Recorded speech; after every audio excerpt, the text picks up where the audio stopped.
Excellency Premier Li Qiang, Premier of the State Council of the People's Republic of China, fellow ministers, excellencies, ladies and gentlemen, I must begin by, of course, expressing my, again, thanks to the business community both from China and Malaysia for taking the initiative and ensuring that the collaboration between the leaders and government is effected through business and investments and increased trade. Therefore, I'm glad that MITI and MO of Commerce Ministry and the private sectors are able to collaborate the golden anniversary of our diplomatic relations. We learned about diplomatic encounter, followed by ping-pong diplomacy. I was trying to get Premier Li Qiang to play ping-pong with me, but time does not permit. And now it has been further expanded to a more elaborate, extensive array of investments in various fields. And I'm pleased to note that these investments has been increasing, and we have registered impressive growth last year and this year. But what is pertinent, and I would like to share this with participants beyond business and trade issues. I spent the whole day yesterday with Premier Li Qiang, and again this morning, this afternoon, joining me for lunch. I mean, contrary to the barrage of questions and narrative from the others, I sense the attitude of the Chinese leadership, friendly, courteous, full of respect, understanding of cultures and differences. And this is not what is being portrayed elsewhere.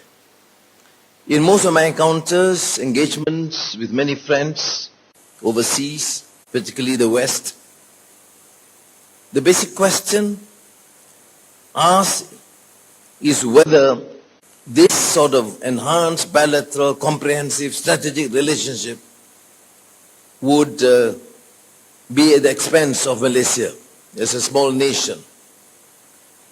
I've given them assurances based on historical antecedents from the time of the emperors in China and the sultans in Malacca. That did not convince them. But I think this visit by Premier Li Qiang, my esteemed friend, which I greatly respect, has proven the case. We have hours of discussions.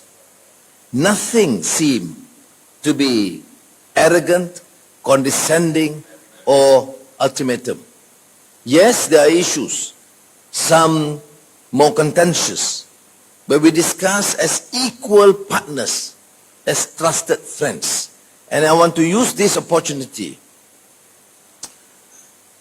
to allay the concerns of others, and more so, my people in Malaysia, that this is a true sign of respect and friendship, and we will continue to cherish this between Malaysia and the People's Republic of China.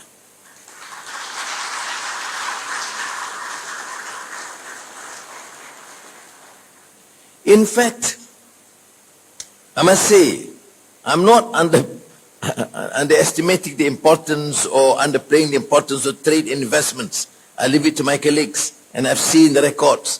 I've mentioned about the participation of so many companies, the AI in Penang, the Geely and Proton in Perak, and those in Johor and Sabah, Sarawak. No question, and expanding. And I must say thank you.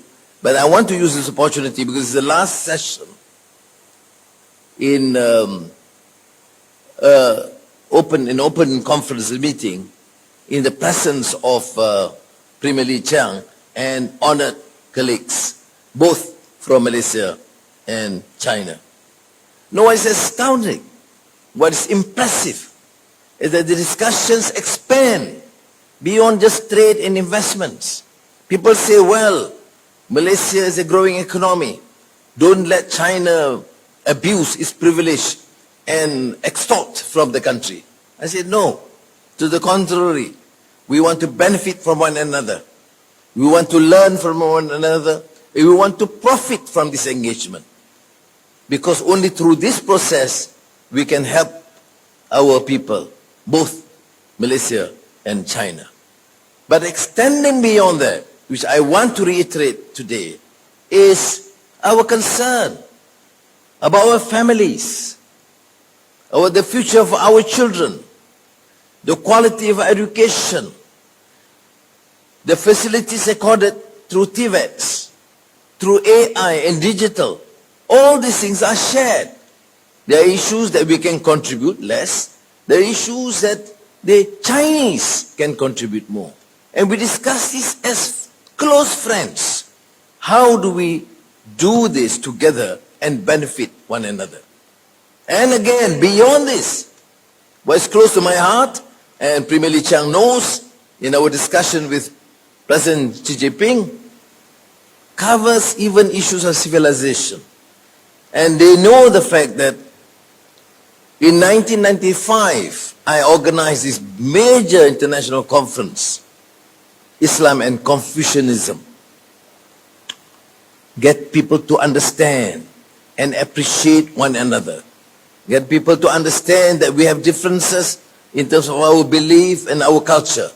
But let us be ethical, embody ethical principles of a humane economy. And I am pleased that Premier Li Qiang mentioned this specifically. Let us collaborate to enhance our understanding and probably support the whole idea of a dialogue, a meaningful dialogue between Islam and Confucianism. Now, I choose to say this because this in itself is a rebuke and rebuttal to the incessant propaganda that we should cast aspersions and fear the dominance of China economically, militarily, technology. We do not. We in Malaysia, having a neutral stance, have the resolve to work with all countries, and with China, we see, Premier Li Qiang, we see you as a friend that would work together with us, collaborate, and prove to the world that this unity, this friendship is meaningful.